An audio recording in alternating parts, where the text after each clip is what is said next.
Hey, it's Biddy Penny. Welcome back to my channel and to my paper playground. I'm so glad you're here. Today I have a video that is a part of the Oh So Inspired collaboration team. This month we are casing Kelly and this beautiful card. You can find all the links down below in the description box. I am working with this Tim Holtz Tiny Toadstools stamp set. It is new to my collection and I've been wanting to use it. I had it nearby on my desk.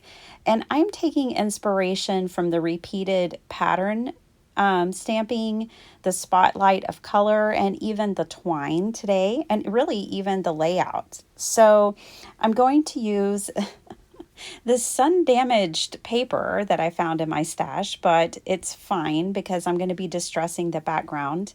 I'm cutting this down to 6 3/4 by 4 3/4. I'm going to go ahead and make two 5x7 cards today. I am using every single stamp that came in the stamp set, which makes it a lot of fun when you get to use every stamp on a card. I am starting by distressing the background with these different stamps. I am using walnut stain, and then when I bring in the script, I will bring in frayed burlap. So just so you know, today is a collaboration video. We do this on the 20th of every month, and we case someone's card and we invite you to play along.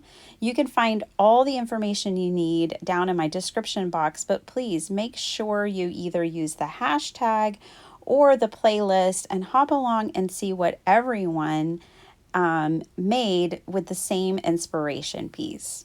Okay, so my background is done and I really like how this came together. It's very subtle, so I wanted to give you a close-up.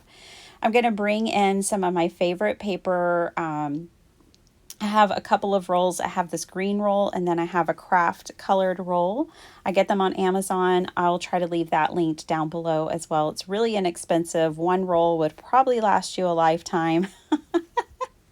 But I love to use it in my junk journals and card making.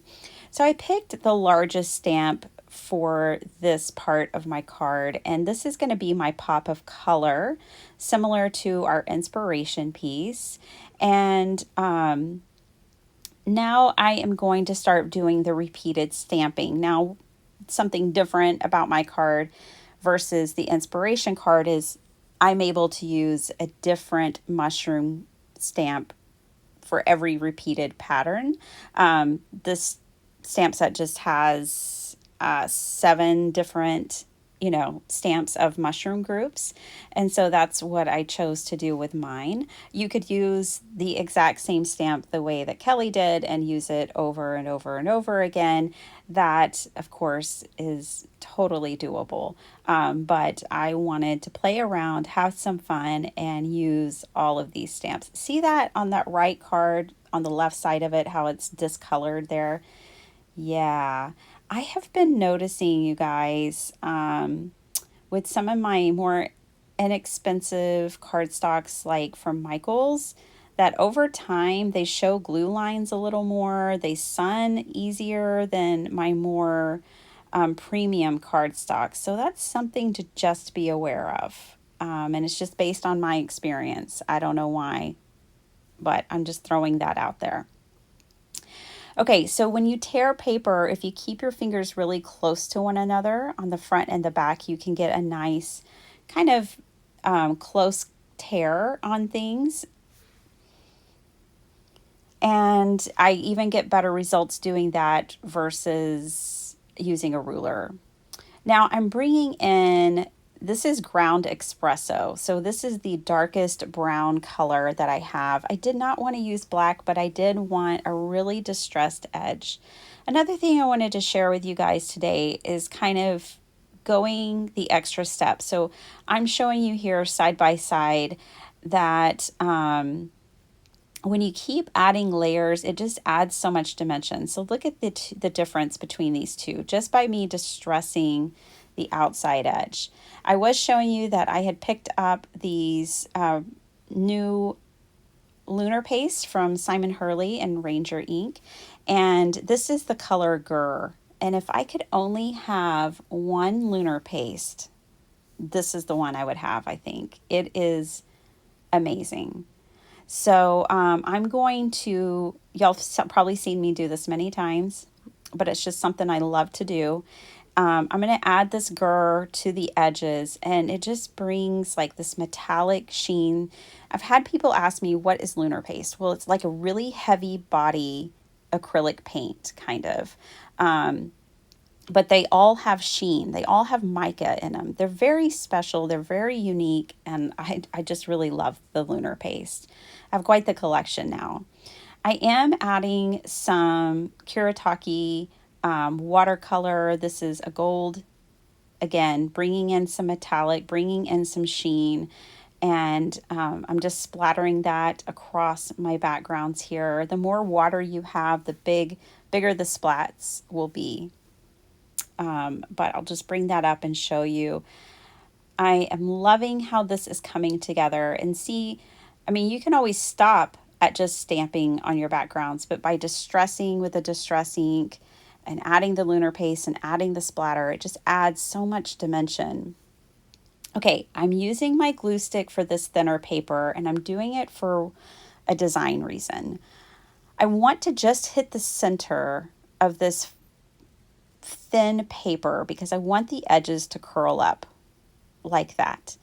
I just think it just adds so much interest and is really fitting for these cards, for this theme, like a mushroom collector, you know, and like this is his specimen. And I wanted those curled edges. So that is why I used my favorite glue stick, which is the Scotch Create. Now, I'm going to bring in some twine. I loved that our card that we were casing had twine because I like to add fibers to my cards as well. So I brought in this mustard color. I thought it would be nice to have yet another pop of color. I had some hemp twine, but it was just too close and I didn't want to use black. I thought this was just beautiful, and y'all know I love yellow, so you can't go wrong really with a mustard yellow. So now I am tying that up, and I mean, I'm even going to think about how I want my bow to fall on this card. So at first I flip it up and I'm like, I don't know. And then I end up working it and it's pointed down, and I really like that look. I like the look of it being down, and so I actually decided to fix that in place with a spot of glue. I just think it fits, again, this card. This is like a collector's card, you know, like a mushroom collector's card. And I don't know. For me, it just fits, and I don't know why I think that much about which way my bow is going to go, but I do. I cut a couple more sheets of that paper. I might as well use it up. And I'm going to use this for the inside of the card. I had one stamp left that I hadn't gotten to use on the front, so I used it on the inside. And then that way, I really did get to use every single stamp in this stamp set. And I love that I used them all and made 2 cards.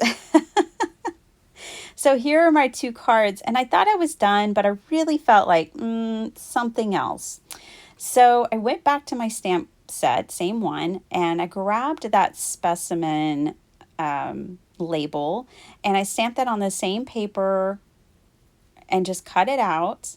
And I'm going to put that in the center of my bow. I had thought about maybe doing a wax seal, which I think would be gorgeous, or something, but I'm wanting to keep this flat. Postage has gone up. I don't know if you guys have noticed, but mailing really dimensional cards has gone up from like an extra stamp to like $3 a lot of the times. So I am trying to keep some of these a little more flat now.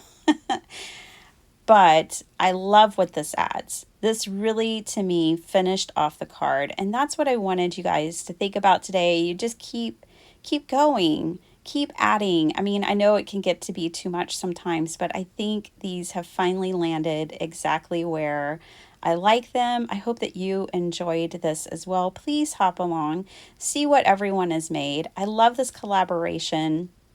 Thank you so much, Call Me Crafty Owl, for hosting it for all of us. All right, have a beautiful day. Bye.